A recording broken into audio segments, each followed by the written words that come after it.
I'm Thomas from Believe in the Run, and this is Nike's Epic React.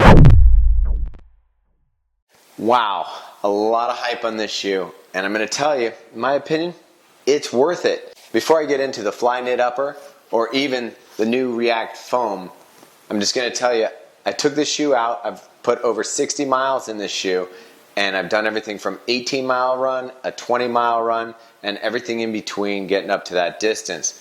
And this shoe feels great. It's light at 8.45 ounces for a men's size 10.5, and it just feels good. I don't know if they did it justice in the marketing when they kept putting it on pillows and springs and everything, because it's not really a plush shoe. It doesn't feel like a shoe that when you go through the strike that you're in like a really squishy, pillowy feel. It's got a nice balance of landing on something that kind of gives, but firm enough that you still feel like you can pick up the pace and run well. And that's exactly what I did in this shoe. It was great on long runs, and even when you felt like picking up the pace, the foam reacts to it and does well.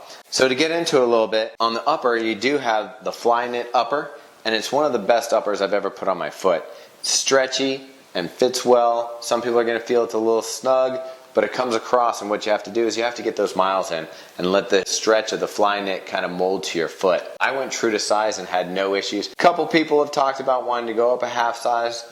I think it fits great. You're going to see that it doesn't even have a tongue, a separate tongue. It's all one piece pretty much, with some welded places for the eyelets to keep that secure. It's one of those shoes though you want to loosen up the laces so that you get a better fit and just let the knit do its work. Let that elastic hold your foot. Heel counter, invisible to me, didn't feel it, didn't have any hot spots. If there was an area of the shoe that was going to cause irritation to some, might be the back here on the heel counter coming up against your Achilles. It may cause some irritation. For me, it didn't. Moving on down to the React. The React is pretty amazing. Every time I put on the shoe, those first few steps feel like a brand new shoe. I know people want to compare it to the Boost or compare it to other cushion shoes.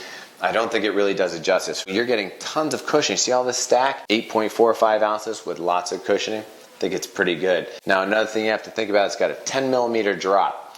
It's the only thing that I wasn't sure about when I was running. Every once in a while I did feel that drop and feel a little bit of braking as I was coming through my stride, but it wasn't enough. When I look at the times of my runs and how the effort felt, the effort didn't feel as hard as what I was normally feel running at that pace. Also, I did feel like sometimes I was wondering if the forefoot could use a little more underneath the toes there for cushioning, but again, when I got done with these long runs and stuff, my feet felt fine, so I really can't complain. You're going to see that in the back, this plastic piece that kind of has that edge to it, it provides some stability for the back of the foot and keeps that heel landing with some stability. So if you take a look at it, I think it's going to be a great shoe. There's a hard shoe for me not to want to wear. I would compare it to maybe the old Lunar Epic as far as feel, but it's going to be lighter, and that fresh feeling in the foam stays around a little bit longer. Some people are worried about wear, and the shoe will show some wear on the bottom. This foam is exposed, so it's going to show some wear. It doesn't affect the shoe. I don't think it's going to affect the lifetime of the shoe. I expect you to be able to get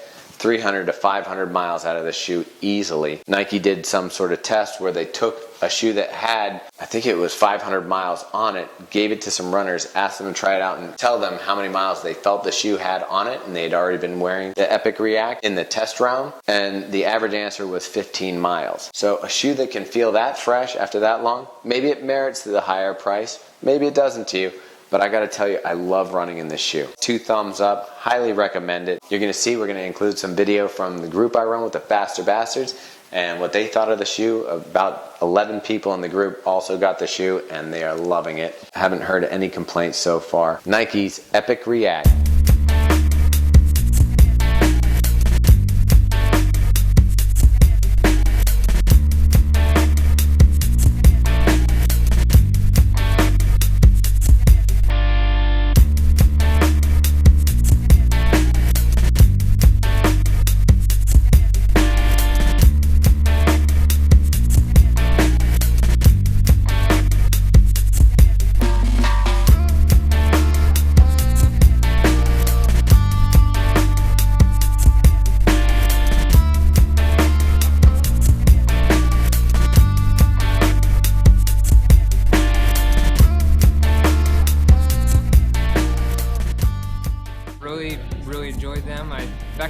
leg problems last week and a half and didn't feel anything this whole run. Just felt really bouncy